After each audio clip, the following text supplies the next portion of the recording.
at Penn Station. Alternate side parking is in effect today citywide, and be safe, don't text and drive. Today, the prosecution will present closing arguments in the East Village gas explosion that killed 2 people and injured more than a dozen others. It's been more than 4 years since the explosion leveled a city building. 3 people are currently facing charges in connection with the blast. CBSN New York's Jenna DeAngelis is outside the courthouse in Lower Manhattan. Andrea, closing arguments began yesterday. We heard from defense attorneys who argue their clients are not responsible, calling this a tragic accident. Today, we'll hear from prosecutors who allege an illegal gas line is to blame. It was more than 4 years ago, a fiery gas explosion in the East Village turned deadly.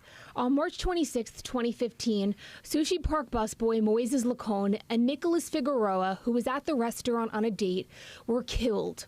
More than a dozen others were injured. The building's owner, a general contractor, and an unlicensed plumber are now facing charges that include manslaughter and criminally negligent homicide. The 3 are accused of running an illegal gas line into the building at 121 2nd Avenue.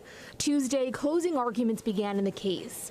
Defense lawyers showed pictures in court of a water heater from the basement seemingly intact to try and back their claim that the explosion happened in the kitchen of the sushi restaurant on the 1st floor, not the basement like prosecutors allege.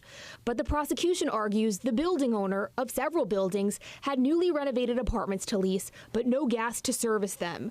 They say, not wanting to miss out on rent, she leased them anyway, and the 3 illegally tapped into one gas line to service tenants in another building. The building owner's attorney argued his client simply hired people to do work and knew nothing about an illegal gas line. The defendants silently left court yesterday.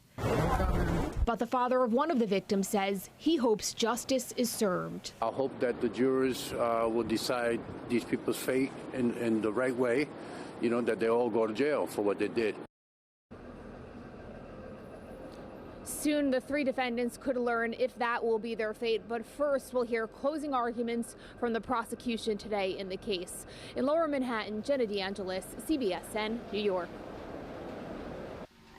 Now to a developing story. A woman was allegedly punched in the face while trying to